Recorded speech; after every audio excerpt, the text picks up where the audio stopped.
Now let us look at this example. So for each equation make y the subject.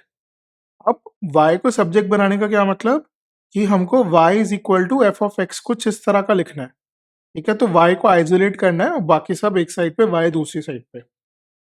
That's what we mean. तो अब यहाँ पे notice करते हैं कि बेस हमारा क्या है, 6 है। तो सबसे पहले तो क्या करेंगे, लॉग के टर्म्स एक साथ लेकर के आ जाते हैं ताकि हम उसकी कुछ प्रॉपर्टीज लगा सकें। log of y to the base 6 plus 1/3 log of u to the base 6 और इसकी वैल्यू 2 के बराबर है। एलसीएम ले लेते हैं तो 3/3। अब क्या करा, इस 3 को डिनोमिनेटर में कॉमन लेकर के क्रॉस मल्टीप्लाई करके ले जाएंगे यहाँ पे। तो 3 log of y to the base 6 और प्लस log of u, ये कितना हो गया, 6 के बराबर हो गया। अब नेचुरली हम 3 को y की पावर में डाल देते हैं। ऐसा क्यों करेंगे, क्योंकि हम लोग log of x plus log of y की प्रॉपर्टी लगाने वाले हैं, तो ये फोरसाइट आपके पास होना चाहिए। अगर ऐसा नहीं सोच पाओगे तो फिर अगला स्टेप सोचने में दिक्कत होएगा।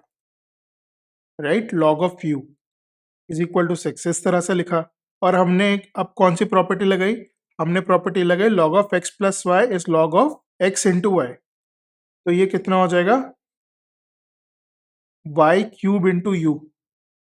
कौन सी property, log x y is equal to log of x plus log of y। ये प्रॉपर्टी लगाया इज इक्वल टू 6। अब हम क्या करेंगे, जैसे हमारा log ऑफ x लिखा होता है, बेस a मान लेते हैं, तो x को कैसे लिख सकते हैं, a to the power y लिख सकते हैं। तो यूजिंग दैट फंडामेंटल, तो y cube into u is equal to 6 to the power of 6, इस तरह से लिखा। एंड देन हमने u को क्रॉस मल्टीप्लाई करके दूसरी साइड पे लेकर के आ गए। तो y क्यूब क्या हो गया, 6 to the power 6 divided by u. और क्योंकि हमको सिर्फ y की वैल्यू आइसोलेट करनी थी, तो हम क्या करेंगे, क्यूब रूट कर देंगे।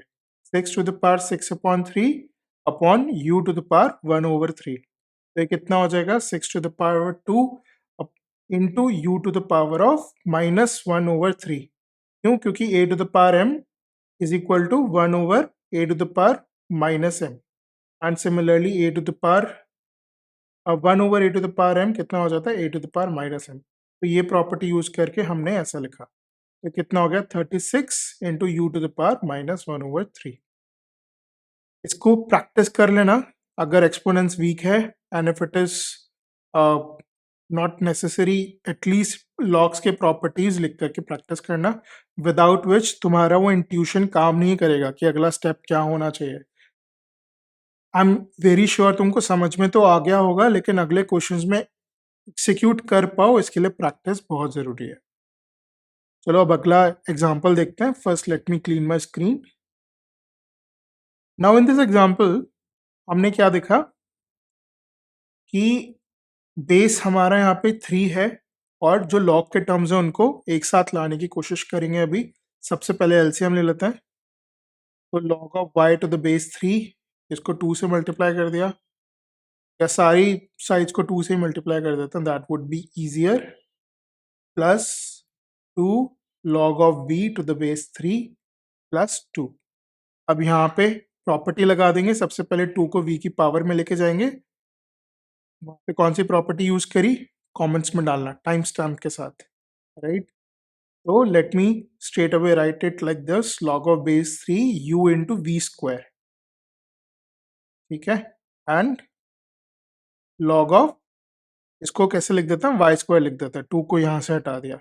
अब क्या करा, log का ये वाला टर्म लेफ्ट हैंड साइड पे लेके चले गए। तो log ऑफ बेस 3 मैं सीधा इसको y square upon u v square लिख रहा हूँ।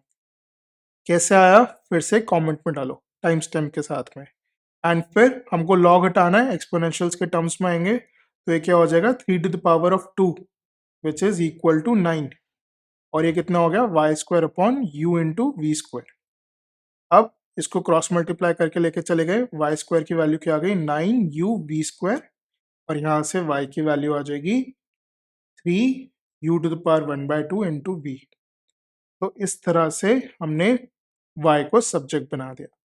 तो ये सारे क्वेश्चंस इंपॉर्टेंट क्यों हैं, यहाँ से हमको क्या सीखने मिलता है कि लॉग्स के टर्म्स को हम शफल कैसे करते हैं, how to apply the properties, division की, मल्टीप्लिकेशन की, पावर की।